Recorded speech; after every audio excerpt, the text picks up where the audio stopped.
ప్రస్తుతం మనతో పాటు ఉన్నారు బంజారా హిల్స్ ప్రశాంతి, అలాగే అక్షిత ఇద్దరు కూడా. ఎందుకో సడెన్‌గా నిన్న కాల్ చేసింది నాకు ప్రశాంతి. "అక్క నీతో మాట్లాడాలి" అంది. "ఏంటమ్మా చెప్పు" అంటే, "ఎందుకో బాధగా ఉందక్క. బ్రతకాలనే లేదక్క. కొన్ని విషయాలు నీతో షేర్ చేయాలక్క. వస్తాను ఇంటర్వ్యూ కోసం" అంది. సరే రమ్మని చెప్పి పిలిచాను. ఎదురుగుండా ఉన్నారు. అసలు ప్రాబ్లమ్ ఏంటో ఒకసారి అడుగుదాం. ఏమైంది ప్రశాంతి? ఏమైంది? ఎందుకు కాల్ చేసావు నాకు? అంటే ఏడుస్తూ చేసావు. ట్రాన్స్‌జెండర్స్ లాగే నాకు కూడా ఈరోజు మోసం జరిగిందక్క. అది నీతో షేర్ చేసుకోవాలని చెప్పి నాకుంది. ఇంకెవరికి అలా జరగద్దని. అలా ఎవరికీ జరగకూడదు. ఎందుకంటే నాకు జరిగిన మోసం ఏ ట్రాన్స్‌జెండర్‌కి జరగకూడదు. హ్మ్. ప్రతి ట్రాన్స్‌జెండర్ నాలాగా మోసం పోతే చనిపోతుంది సూసైడ్ చేసుకొని. ఆ స్టెప్ కూడా నేను వేయాలనుకున్నా. కానీ నాకు సడెన్‌గా నా ఫ్యామిలీ గుర్తొచ్చింది. చనిపోవటం లేతే దానికోసమే చావు ఒక్క పరిష్కారం స్టెప్ కాదమ్మా వెనకకేసిన. ప్రశాంతి. దానికోసం ఒక్క స్టెప్ వెనకకేసిన. హ్మ్. మంచి పని కానీ జేసావు. దయచేసి అబ్బాయిలకు చెప్తున్నా అక్క, నమ్మించకండి అక్క ట్రాన్స్‌జెండర్స్‌ని. మాది చాలా, చాలా చిన్న హృదయం అక్క. నమ్మితే ఒక్కళ్ళనే నమ్ముతాం. వాళ్ళ కోసం ప్రాణం తీసుకోవడానికి కూడా సిద్ధపడతాం. కోటి దేవుళ్ళ పైన ఒట్లేసి నిన్ను పెళ్లి చేసుకుంటా, నీతోనే లైఫ్ లాంగ్ ఉంటా, ఏ ఆడపిల్లని చేసుకోను, నాకు పిల్లలు కారని చెప్పినా సరే, అవ్వకపోయినా పర్లేదు, నేను చేసుకునే అమ్మాయికి పిల్లలు అవుతారని చెప్పి నువ్వు గ్యారంటీ ఇవ్వవు కదా! అయిదని చెప్పి మాయ మాటలు చెప్పి నన్ను పెళ్లి చేసుకొని, నాతో ఇన్ని రోజులు లైఫ్ సాగించి, మధ్యలో మా ఇంట్లో వాళ్ళు ఒప్పుకోవట్లేదు. మా అమ్మ, నాన్న చనిపోతా అంటున్నారు. నువ్వంటే వద్దు. నువ్వు ఒక ట్రాన్స్‌జెండర్‌వి కదా! అమ్మాయిని చేసుకుంటా, నిన్ను కూడా చేసుకుంటా అంటే, ఏ అమ్మాయి ఒప్పుకుంటదక్క ఆఫ్టర్ మ్యారేజ్? ఒక ట్రాన్స్‌జెండర్ దగ్గరికెళ్ళేసి వస్తున్నా అంటే, ఏ అమ్మాయి, ఏ భార్య కూడా ఒప్పుకోదు. నీ మనసు కూడా మారిపోవచ్చు. అలా అని చెప్పి నేను లైట్ తీసుకొని అన్నందుకు కొట్టేస్తా, చంపేస్తా అని చెప్పి పెద్ద పెద్ద బెదిరింపులు. అసలెందుకు నా లైఫ్‌లోకి రావాలి? నేను రమ్మని అడగలేదు.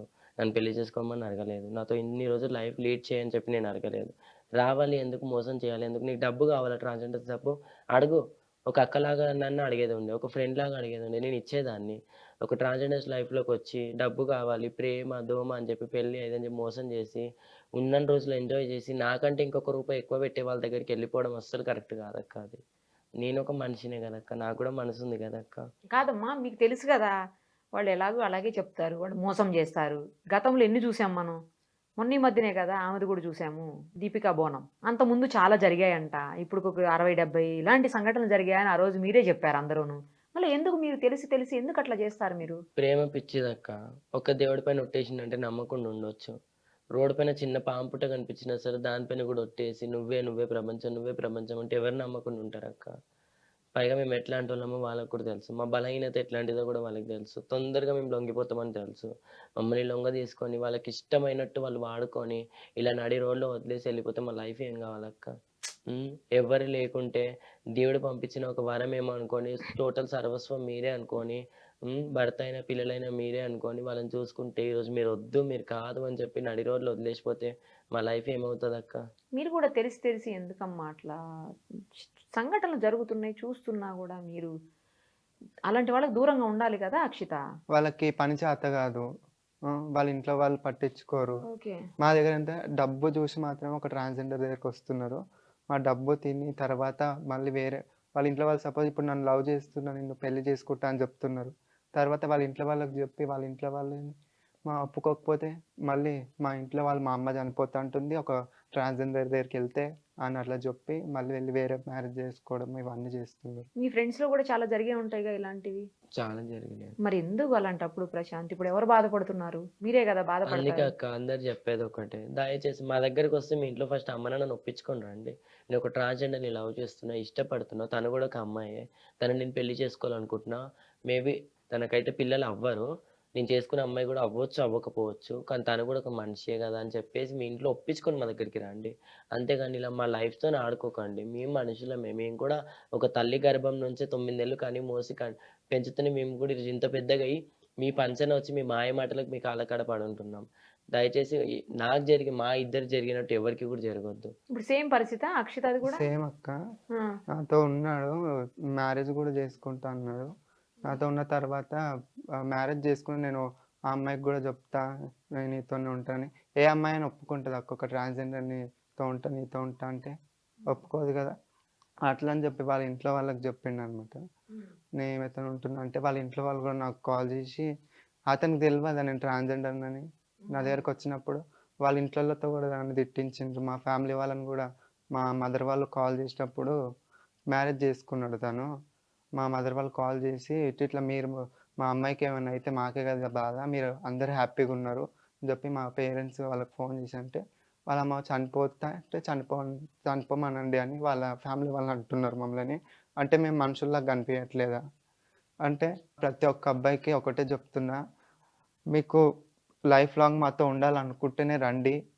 వచ్చి మాతో ఉండి అన్నీ చేసిన తర్వాత వెళ్ళిపోయేటట్టయితే రాకండి. మీ ఇంట్లో ఒప్పించుకోండి. ప్రతి ఒక్క అబ్బాయిని ఒక ట్రాన్స్‌జెండర్‌ని మ్యారేజ్ చేసుకుంటుంటే మీ ఫ్యామిలీ వాళ్ళకి చెప్పి తర్వాతనే వచ్చి మాతో ఉండండి అని మ్యారేజ్ చేస్తున్నారు ఇప్పుడు ఇద్దరిని మిమ్మల్ని? అవునక్క. నిన్ను కూడా చేసుకున్నాడు. నిన్ను కూడానా అమ్మ? వేరే వేరే వాళ్ళే కదా ఇద్దరు? ఉమ్. నీకు వేరే అతను, ఈమెకు వేరే అతను. అసలు ఎక్కడ పరిచయం అయ్యాడు నీకు? ఇన్‌స్టాలో అక్క. ఇన్‌స్టాలోనా? ఎన్నాళ్ళ క్రితం? ఇప్పటికే 7 మంత్స్ అవుతుంది. పరిచయమైన వెంటనే పెళ్లి చేసుకున్నారా? లేదు. పరిచయమైనప్పుడు కూడా నేను చెప్పిన నాకు ప్రపోజ్ చేస్తే, లేదు నాకు ఆల్రెడీ ఇట్లా దేవుడితో మ్యారేజ్ అయిపోయింది. అది కాదు ఇది అంటే, నువ్వు ఒక శివశక్తివి కదా! నా ఆనవాయితీగా చేశారేమో. ఎంత శివశక్తివైనా సరే, నాకు నువ్వు కావాలి, నువ్వు లేకపోతే చచ్చిపోతా ఇదని చెప్పి, అప్పుడు ఎంత మాయ మాటలు చెప్పి చేతులు కట్ చేసుకుంటా అని బెదిరింపులు, పట్టల పైన పడిపోతా అని, అదని ఎక్కడ? పట్టీల పైన, ట్రైన్ పట్టాల పైన ట్రైన్ ట్రాక్ మీద. చనిపోతా అని ఎన్నో బెదిరింపులు ఇచ్చి 3-4 డేస్ నా ఇంట పడ్డాడు ప్రపోజ్ చేసుకుంటూ. వద్దు వద్దు వద్దు అని అన్నా. అంటే లేదు నాకు నువ్వు కావాలి అని చెప్పి వాళ్ళ ఇంట్లో కూడా ఒకరోజు పెద్ద గొడవ చేసి నా కోసం, నా బర్త్డే అప్పుడే పెద్ద గొడవ చేసి, లేదు ఆ అమ్మాయి నాకు కావాలంటే వాళ్ళ ఇంట్లో వాళ్ళు కూడా వాళ్ళ అమ్మ ఒకటే అన్నది, ఒక హ్యాండిక్యాప్డ్ ని వేసుకున్నా సరే నేను యాక్సెప్ట్ చేస్తా కానీ వీళ్ళని చేసుకుంటే నేను యాక్సెప్ట్ చేయనన్నది. అప్పుడే చెప్పింది ఆవిడ? నా ముందే అన్నది అన్నమాట. ఎందుకంటే నేను మనిషిని కాదా, నేను కూడా మనిషినే కదా అంటే, నీ పుట్టుక నీకు తెలియదా అని అన్నది. నా పుట్టుక అనేసరికి నాకు చాలా బాధ అనిపించింది నాకు. ఎందుకంటే దేవుడిచ్చిన పుట్టుక కదక్క. మేమైతే కోరి తెచ్చుకోలేదు కదక్క. దేవుడిచ్చిన వరం ఇది. పుట్టుక పైన ఎందుకు అక్క? మేము దేవుడికి అయితే కోరలేదు. మాకు కూడా ఉంటది కదక్క, ఒక అమ్మాయి కనన్నా ఒక అబ్బాయి కనన్నా పుట్టాలని. అవును. పుట్టుక అంటే మేమైతే చేతులారా చేసుకోలేదు కదక్క. మా దాంట్లో కూడా అందరు మంచి వాళ్ళు ఉంటారక్క. అర్థం చేసుకోవాలి కదక్క మా మనసుని కూడా. అర్థం చేసుకున్నప్పుడు మా లైఫ్‌లోకి రావద్దక్క. మా లైఫ్‌తో ఆడుకోవద్దక్క. అర్ధాంతరంగా మా లైఫ్‌ని ముగించడానికి అసలు మీరెవరు? మాకు కూడా అమ్మ, నాన్న, అన్నలు, వదినలు, మాకు ఫ్యామిలీ కుటుంబం ఉంటది కదక్క. నమ్ముకొని మేము కూడా అందరిని, నాకు ఫ్యామిలీ లేకున్నా సరే నా పిల్లలు నన్ను నమ్ముకొని ఉంటారు. నా గురువు ఉందని చెప్పి. నాకేమైనా అయితే నా పిల్లలు అనాథలైపోతారు. పిల్లలంటే ఎవరు? నా శిష్యులక్క. ఓహో! అసలు ఎందుకక్క ట్రాన్స్‌జెండర్స్ లైఫ్‌లోకి రావడం ఎందుకు? మీతో మాటలు పడడం గాక మీ ఫ్యామిలీతో మాటలు పడ్డం. మీ ఫ్యామిలీ ఎలాగో ఒప్పుకోదని నీకు తెలిసినప్పుడు నా దగ్గరికి ఎందుకు రావాలి? నీకు ఒప్పించే దమ్మున్నప్పుడు నువ్వు నీ ఫ్యామిలీని ఒప్పించి నువ్వు నా దగ్గరికి రావాలి. కాదు ప్రశాంతి, ఇప్పుడు వాళ్ళ అమ్మ ఆ మాట అనింది కదా, నేను ఒప్పుకోను ఎట్టి పరిస్థితులు అన్నప్పుడైనా నువ్వు ఆగిపోవద్దా ప్రశాంత్? అప్పటికి నేను ఆగిపోయానక్క. కానీ ఆ అబ్బాయి అట్లా సపోర్ట్ చేయట్లేదు. మా ఫ్యామిలీ ఏమైనా సరే, నీకు నా ఫ్యామిలీతో సంబంధం లేదు. నువ్వు నా ఫ్యామిలీతో సంసారం చేస్తావా? నువ్వు నాతో కదా చేసేది.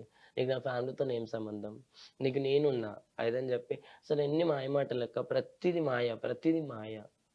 అసలు అక్కడ మొత్తం జరిగిందంతా బ్లైమ్. అసలు నా కళ్ళు కప్పేసి మొత్తం ఒక నాటకం నడిపించేసినట్టు అయింది. నీకు ఎక్కడ పరిచయం అయ్యాడు అక్షిత? నాకు 4 ఇయర్స్ అయితుందక్క పరిచయం అయ్యి. ఫస్ట్ ఫ్రెండ్‌షిప్ మాత్రమే. తర్వాత తనే ఎక్కడ పరిచయం అయ్యాడు? జాబ్ దగ్గర. జాబ్ దగ్గర.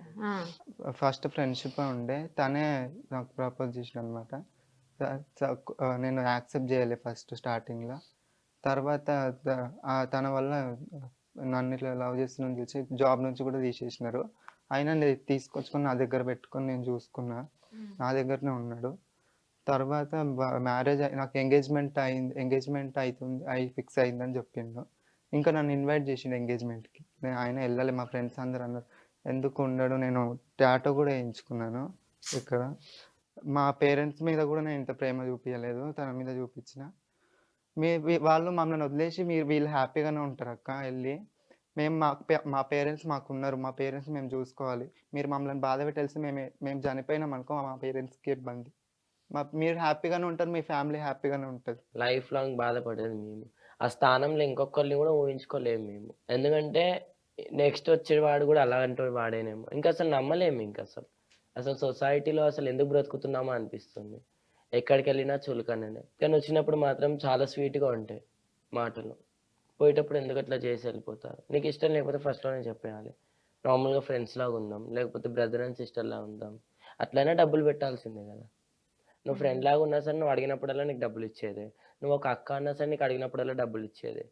అట్లా ఉన్నా అయిపోతుండే. మాకు అట్లాంటి ఫీలింగ్స్ ఏమి ఉండకపోతుండే. నువ్వు నన్ను యూజ్ చేసుకొని, డబ్బు తిని, సొమ్ము తిని, నీకు ఏ విధంగా కావాలంటే అసలు ఎన్ని విధాలుగా కావాలంటే అన్ని విధాలుగా వాడుకొని లాస్ట్‌కి నువ్వు వద్దు అని అంటే నా లైఫ్ ఏమైపోవాలి? ఇప్పుడు అంటూ నువ్వు ఎంత ఖర్చు పెట్టినావు అంత డబ్బు నీకు ఇచ్చేస్తా అంటే డబ్బు ఇచ్చేస్తావు. నా లైఫ్ ఎవరు ఇవ్వాలి? మీ అమ్మ ఇవ్వదు, మీ నాన్న ఇవ్వరు, మీ అన్నదమ్ములు ఇవ్వరు, ఎవరు ఇవ్వరు. నా లైఫ్ ఎవరు ఇవ్వాలి? సొసైటీ అందరికి పరిచయం చేసినావు. నా వైఫ్, నా రిలేషన్‌లో ఉన్నాం ఇట్లా ఇదని చెప్పి. పరిచయం కూడా చేశాడా? ఇన్‌స్టాలో తనే పోస్టులు పెట్టేది.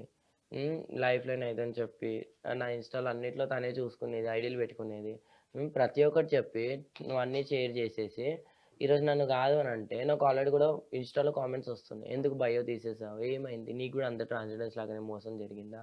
బాధపడకు, నువ్వేం సూసైడ్ అయితే చేసుకోకు, మేమందరం ఉన్నాం ఇదని చెప్పి చాలా మంది కామెంట్ చేశారు. అవి తనకు చూపించాను కూడా. అందరూ ఇట్లా రిప్లై ఇస్తున్నారు. ఏం సమాధానం వదిలేసాడని చెప్పు. నువ్వు చెప్పుకోగలుగుతున్నావు, నువ్వు హ్యాపీగా ఉండగలుగుతున్నావు. నేను లేకున్నా నువ్వు మంచిగానే ఉంటున్నావు. కానీ ఒకప్పుడు చెప్పినావు నువ్వు లేకుంటే నేను ఉండలేను అని. కానీ ఈరోజు నేను లేకున్నా నువ్వు బాగానే ఉంటున్నావు. కానీ నేను మాత్రం ఆగమైపోతున్నా. ఎక్కడ చూసినా తనే గుర్తొస్తాడు. మ్యారేజ్ అయిపోయిందా ఇప్పుడు అక్షిత అబ్బాయికి? అయిపోయింది అక్క. ఇప్పుడు మ్యారేజ్ దగ్గరికి వెళ్ళి మ్యారేజ్ అయినప్పటి నుంచి నాకు కాల్స్ లేవు. నేను ఏ నెంబర్ నుంచి కాల్ చేస్తే ఆ నెంబర్ బ్లాక్ చేసేస్తున్నా అక్క. ఇంతక్కడ ఇప్పుడు మా పేరెంట్స్ కాల్ చేశారని అప్పటి నుంచి ఫోన్ నేను కాల్ చేసి వేరే నెంబర్తో మాట్లాడినా సరే మళ్ళీ చేస్తా అని చెప్పి ఫోన్ స్విచ్ ఆఫ్ చేస్తున్నాడు. ఆ నెంబర్ బ్లాక్ చేసి దగ్గర ఇప్పుడు నాకు ఒక 10 నంబర్స్ నుంచి నేను కాల్ చేసిన ఆయనకి. ఆయన కూడా లిఫ్ట్ చేయట్లేడు, రాను అని అంటున్నాడు. ఎప్పుడు చేసుకున్నాడు పెళ్లి? 1 ఇయర్ అవుతుంది అక్క. ఆ తర్వాతనే ఈ వేరే పెళ్లి చేసుకున్నాడా మళ్ళీ? మరి వాళ్ళ పేరెంట్స్ దగ్గరికి వెళ్ళి మాట్లాడకపోయావా? వాళ్ళ పేరెంట్స్ ఏమంటారు, ఏదో నువ్వు మందు పెట్టి మా అబ్బాయిని నీ దిక్కు మలుపుకున్నావు అని అంటున్నారు. అన్ని చెప్పే వచ్చిండు వాళ్ళ ఇంట్లో. నేను ఇది తిన దగ్గరికి పోతున్నది. నేను అడిగి నేను క్వశ్చన్ చేసిన, మీ ఇంట్లో వాళ్ళకి తెలిసిన వస్తున్నట్టు అంటే తెలుసు చెప్పే వచ్చినా అని అంటున్నాడు. మరి ఈరోజు ఎందుకు అట్లా అంటున్నారు?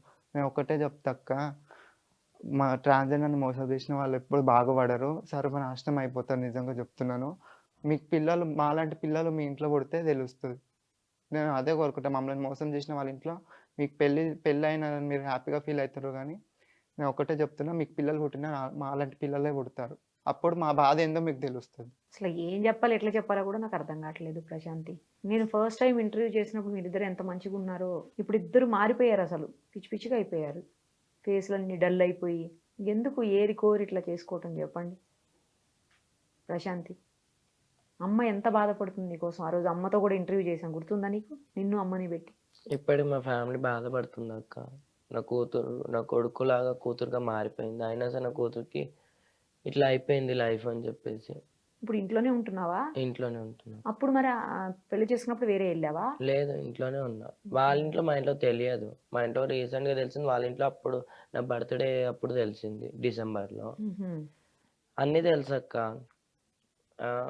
ఒక ట్రాన్స్జెండర్ వాళ్ళ చుట్టాలైనా వాళ్ళ ఫ్యామిలీ అయినా ఒక ట్రాన్స్జెండర్ని ఎట్లా పెళ్లి చేసుకుంటావు అంటే, ట్రాన్స్జెండర్స్ డబ్బు తినొచ్చు, ట్రాన్స్జెండర్స్ తిండి తినొచ్చు, ట్రాన్స్జెండర్స్ ఇప్పించిన బట్ట కట్టొచ్చు, ట్రాన్స్జెండర్స్తోని ఎంజాయ్ చేయొచ్చు, అన్నీ చేయొచ్చు.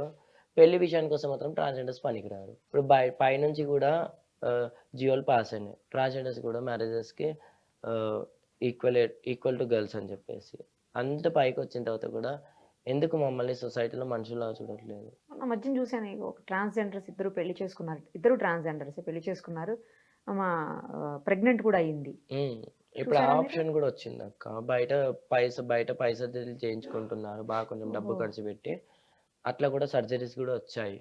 సర్జరీ చేయించుకుంటారా? సర్జరీస్ కూడా వచ్చాయి ఇప్పుడు అవి కూడా. కానీ ఆమె అబ్బాయిగా మారే క్రమంలో ఇది జరిగిందంట, ఇంకా మారకుండా అట్లా ఆగిపోయిందంట. ఇప్పుడు ఆ సర్జరీస్ కూడా వచ్చాయి. అవి ఇంకా ఇండియాకి అవ్వలేదు. ఇండియాలోనేనా? లేదు, బయట. కాదు ఇండియాలో. తను అమ్మాయి అబ్బాయి లాగా అవుతోంది. అబ్బాయి అమ్మాయి లాగా చేంజ్ అయినారు. అట్లా జరిగింది. బట్ ఇప్పుడు అట్లాంటి సర్జరీస్ కూడా వచ్చాయి. అవి కూడా అవైలబుల్ అవుతున్నాయి. మేబీ ఫ్యూచర్లో మాకు కూడా అలాంటి యోగ్యం వస్తే చాలా హ్యాపీగా ఫీల్ అవుతాం మేము కూడా. నువ్వు ఇద్దరు కలిసే ఉన్నారమ్మా? అబ్బాయి నువ్వు కలిసి ఉన్నాం, ఒకే ఇంట్లో. మరి ఉన్నాం. మమ్మీ డాడీ వాళ్ళు వేరే ఉంటారా? మీ మమ్మీ డాడీ? నేను సపరేట్, మ్యారేజ్ అయినాక సపరేట్గా అయింది. మరి తను వదిలేసిన తర్వాత నేను మళ్ళీ మా మమ్మీ వాళ్ళ ఇంటికి వచ్చేసిన. అప్పుడు అమ్మాయితో నేను డిప్రెషన్లోకి వెళ్ళిపోయినా. అన్ని రోజులు ఆ ఇంట్లో ఉండి ఇద్దరం ఒకటేసారి నన్ను ఒంటరిగా వదిలేసి వెళ్ళిపోతే అసలు నాకేం చేయాలో అర్థం కాదు. నా కూతురు ఉంటుండే నాతోటి, తను కూడా చాలా బాధపడ్డది. ఎందుకు మమ్మీ ఇట్లా చేస్తున్నావు, నాకు ఏం చేయాలో అర్థం కాలేదు. సడన్గా అన్ని రోజులు ఉండి ఒకటేసారి వదిలేసి వెళ్ళిపోతే ఎట్లుంటుంది అక్క? మా పేరెంట్స్ దగ్గరకు వచ్చేసిన. నేను కూతురు అంటే పెంచుకుంటున్నావా? అడాప్ట్ చేసుకున్నాను. ఇప్పుడు నీతోనే ఉంటుందా తను కూడా? ఉంటుంది. అంటే తనకి పేరెంట్స్ లేరా? లేరు. మరి ఎట్లా అడాప్ట్ చేసుకున్నావు? ఎక్కడి నుంచి అడాప్ట్ చేసుకున్నావు? ట్రాన్స్ తను చిన్నప్పటి నుంచి ఆ ట్రాన్సా? ఫీలింగ్స్ అందుకని అడాప్ట్ చేసుకుంటాను. మరి ఇప్పుడు ఏం చేద్దాం అనుకుంటున్నారు మీరైతే? ఏం లేదక్క, ప్రతి ఒక్కరికి ఒకటే చెప్తున్నా. మాకు జరిగినట్టు ఎవరికి జరగకూడదు అక్క. మాకైతే అన్యాయం అయిపోయింది, మా లైఫ్ టోటలీ స్పాయిల్డ్ అయిపోయింది. బయట ఎక్కడికి వెళ్ళినా కూడా మేము హ్యాపీగా ఉండలేకపోతున్నాం. నవ్వుకుంటూ అందరిలో ఉన్నప్పుడు బాగానే ఉంటున్నాం. సడన్గా వాళ్ళు గుర్తొచ్చినప్పుడు ఎగ్దమ్ మూడ్ ఆఫ్ అయిపోతున్నాం. కాబట్టి మాకు జరిగినట్టు ఏ ట్రాన్స్జెండర్స్కి కూడా ఇట్లాంటి అన్యాయం జరగకూడదు. దయచేసి ఎవ్వరు ఎన్ని మాయమాటలు చెప్పినా 4 సంవత్సరాలు 3 సంవత్సరాలు ఈవెన్ ఉంటే ఒక 10 సంవత్సరాలు ఉంటారు, అంతకు మించి ఎవ్వరు ఉండరు. వాళ్ళ ఇంట్లో ఒప్పుకోలేదనో లేకపోతే వాళ్ళకి ఇంకొకరు వాళ్ళ పైన మనసు పడో ఏదో ఒకటి జరిగి వాళ్ళు ఆటోమేటిక్గా చేంజ్ అయిపోతారు. ఎందుకంటే నాకు జరిగింది ఎట్లా అంటే గర్భగుళ్ళ దేవుళ్ళ పైన ప్రమాణం చేసి మరి చెప్పిండు, నేను నిన్ను వదిలా లైఫ్ లాంగ్ నాకు నువ్వే, నీ మా అమ్మ నాన్నని ఒప్పించి కూడా నేను చేసుకుంటా, మీ ఇంట్లో కూడా ఒప్పిస్తా, మాకున్న డబ్బు గిబ్బు అంతా కూడా నీకే ఇచ్చేస్తా, మంచిగా జాబ్ చేస్తా, నేను బాగా చూసుకుంటా, నీకు గోల్డ్ ఇప్పిస్తా, నేను ఇట్లా చూసుకుంటా అట్లా చూసుకుంటా అని ఎన్నో చెప్పిండు. లాస్ట్కి వస్తే ఏం చేసిండు, చివరికి మారిపోయిండో మార్చేసిండో కూడా ఇప్పటి తెలియదు. ఎవరైనా మార్చేసిర్రా లేకపోతే ఆయన అయితే అట్లా అంటోడు కాదక్క, నేను ఇప్పటికి అంటున్నా ఆయన అట్లా అంటోడు కాదు. నేను లేకుండా ఒక్క క్షణం ఉండకపోయేది. నేను అన్నం తినకపోతే కూడా ఎందుకు తింటలేవు నువ్వు అని అడిగేది. ప్రతి క్షణం నా కోసం ఎదురు చూసేది. కానీ ఇప్పుడు నేను లేకుండా 7-8 డేస్ అవుతుంది. ఎట్లా ఉండగలుగుతుండో కూడా అర్థం అవ్వట్లేదు. ఎన్ని డేస్ అయింది? 8-9 డేస్ అవుతుంది. నేను లేకుండా ఎట్లా ఉండగలుగుతుండో అర్థం అవ్వట్లేదు. ఒక 1 అవర్ నాకు ఫోన్ చేయకుండా ఉండకపోయేది, నన్ను ఒక 2 అవర్స్ చూడకుండా ఉండకపోయేది. ప్రతి క్షణం నాతో ఉండే మనిషి ఈరోజు నేను లేకుండా ఎట్లా ఉండగలుగుతుండో. అసలు నాతో ఉన్నప్పుడు ఒక పల్లెత్తు ఒక అమ్మాయిని చూసేవాడు కాదు. అసలు ఎవరైనా మార్చేసిరా లేకపోతే ఆయననే అట్లా మారిపోయిండా అర్థం అవ్వట్లేదు. ఎందుకు అట్లా చేస్తున్నా కూడా అర్థం అవ్వట్లేదు ఇప్పటికే. మరి ఏం చేస్తారు ఇప్పుడు? ఇంకా ఏం ఏం చేద్దాం? లేదక్క, ట్రాన్స్జెండర్స్ అందరికీ చెప్తున్నా నేను, ఎవ్వరు కూడా మేము అందరు చాలా మంది ఈ మధ్య చూసినాం కదా సూసైడ్ చేసుకుంటున్నారు. అవును. మేము అలా చేయలేదు, ఎందుకంటే ధైర్యం తెచ్చుకొని మా ఫ్యామిలీ వాళ్ళ ముందు మేము మంచిగా బ్రతికి అవును, చూపించాలనుకుంటున్నాము. కరెక్ట్. వాళ్ళ ముఖం మీద కొట్టినట్టు బ్రతికి చూపిస్తాం మేము. ప్రతి ఒక్క ట్రాన్స్జెండర్కి చెప్తున్నాను నేను, ఇలా జరిగిందని చెప్పి ఏం బాధపడకండి, వాళ్ళ ముందు మీరు ఇంకా మంచిగా బ్రతికి చూపించాలి వాళ్ళకి, అప్పుడు తెలుస్తుంది మన విలువ ఏంది వాళ్ళకి అని చెప్తున్నాను. ఎవరు కూడా సూసైడ్ ఇలాంటివన్నీ చేయకండి. నాకు చేయకూడదు. కూడా అలాంటి థాట్స్ వచ్చినాయి కానీ ఒకరికొకరం ధైర్యం చెప్పుకున్నాం మేము. కరెక్ట్. నాకు నువ్వున్నావు, నీకు నేనున్నాను, ఎప్పటి నుంచో మనం ఫ్రెండ్స్. ఏదో ఇది ఒక కళ అనుకున్నట్టు ఇంకా పెయిన్ అవుతుంటది అక్క, మీకు ఏదైనా కంపల్సరీ బాధ పెయిన్ ఉంటే అవుతుంటది. మీ పక్కన ట్రాన్స్జెండర్స్ ఇంకొని ఉంటారు, షేర్ వాళ్ళకి షేర్ చేసుకోండి. చేసుకోండి, మీ బాధ తగ్గుతుంది. మేము అట్లనే నేను కూడా ట్రై చేసిన సూసైడ్ చేసుకుందామని, మీకు లాస్ట్ టైం కూడా చెప్పిన అవును, కదా అక్క. అప్పుడు కూడా చెప్తాను. నేను మార్చుకున్న డిసిజన్, ఎందుకంటే వాళ్ళు హ్యాపీగానే ఉంటారు, మేము చనిపోతే మీ ఫ్యామిలీయే కదా మా ఫ్యామిలీ బాధపడతారు. లాస్ అవుతుంది. కరెక్ట్. నా అంత బిడ్డను మళ్ళీ మా అమ్మ కనలేదు, తనంత బిడ్డను వాళ్ళ అమ్మ కనలేదు. అవును. ఇంకేదో దేవుడిచ్చిన లైఫ్ ఇది మాది. ఇంకొకసారి అయితే ఇంకే అబ్బాయిని నమ్మకూడదు అని చెప్పి డిసైడ్ అయిపోయి ఇంకా మా లైఫ్ మేము మంచిగా ఎంజాయ్ ధైర్యంగా చేయాలి, బ్రతకండి. వాళ్ళ ముఖం కొట్టినట్టు బతికి చూపించాలి Yes. అని చెప్పి అనుకున్నా. ఇంకా అదే చేయాలి అని చెప్పి అనుకుంటున్నాను. ధైర్యంగా బ్రతకండి. ఇలాంటి పని ఇంకెప్పుడు చేయొద్దు. ఎవరన్నా చేస్తుంటే కూడా వారించండి. వద్దు అని చెప్పాలి ఇంకా. అదే. అందుకే ఈరోజు ఈ సుమన్ టీవీ ద్వారా నలుగురికి తెలియాలి మా బాధ. మాలాగా ఇంకా ఏ ట్రాన్స్జెండర్స్ కూడా నమ్మి మోసపోకూడదు. ఇప్పుడు ఎవరైనా అట్లా మాయమాటలు చెప్పినా సరే వాళ్ళని దూరం పెట్టేయాలి. ఎవరికి కూడా రూపాయి పెట్టొద్దు. మన కన్నోళ్ళకి పెట్టుకుంటే రేపు మనము మూలకు పడ్డ రోజు వాళ్ళు గంజన్న పోస్తారు. మన అన్న పిల్లలకు మన అక్క చెల్లెల పిల్లలకు ఒకరిని అడాప్ట్ చేసుకొని వాళ్ళకి రూపాయి పెట్టినా రేపు ఫ్యూచర్లో వాళ్ళు మన గంజన్న పోస్తారు. కానీ వీళ్ళు ఎప్పటికున్నా 5,000 10,000 లక్షలలోనే ఉంటారు వీళ్ళు. వాళ్ళకి అవన్నీ ఇవ్వాలి, మనతో ఉంటారా అంటే అది ఉండదు. వాళ్ళు ఇంకొకళ్ళు ఈరోజు నేను 1,00,000 ఇస్తున్నా, రేపు ఈమె అంటది ఆమె 1,00,000 ఇస్తుంది నేను నీకు నెలకు 2,00,000 ఇస్తాను అతను వచ్చేసి అంటే ఇమీడియట్గా వెళ్ళిపోతాడు, మనసు మార్చేసుకుంటాడు. ఏ అబ్బాయి అయినా సరే డబ్బుతో అసలు ప్రేమ ప్రేమ అంటారు, అందరు అబ్బాయిలు అట్లా ఉండరు అంటారు కానీ అన్ని మాయ మాటలు అవి. అన్ని ఫస్ట్ అట్లానే ఉంటుంది, వదిలేసిపోయిన తర్వాత ఆ రోజు వాళ్ళు ఇద్దరు చెప్పింది, ఆ ఇద్దరు ట్రాన్స్జెండర్స్ చెప్పింది కరెక్ట్ అని చెప్పి ఆ రోజు వాళ్ళకి అర్థమవుతుంది. సరే, ఇద్దరు కూడా ధైర్యంగా ఉండండి. ఇప్పుడు ఇంకా వేరే విషయాలు మాట్లాడడానికి కూడా నాకు కూడా మంచిగా అనిపించట్లేదు. ఇంకోసారి వేరే అన్ని మాట్లాడదాము తప్పకుండా. కానీ ఇద్దరు బాగా గుర్తుపెట్టుకోండి, ధైర్యంగా ఉండండి. వేరే వాళ్ళు ఇట్లాంటి ఎవరి వల్ల అయినా పడుతుంటే కాపాడండి వాళ్ళని. మీ ఫ్యామిలీ మీకు ముఖ్యం అని అనుకోండి. మీరు అవసరం లేదు అని వెళ్ళిపోయిన వ్యక్తి మీకెందుకు అసలు కదా? మీరు వద్దనుకునే కదా వెళ్ళిపోయాడు, అవతలకు వాళ్ళు వెళ్ళిపోయారు, మళ్ళీ వాళ్ళు ఎందుకు మీకు?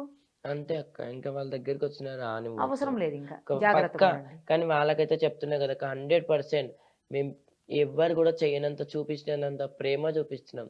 లైక్ ఒక అమ్మ చూపించినంత ప్రేమ చూపించినాం వాళ్ళకి.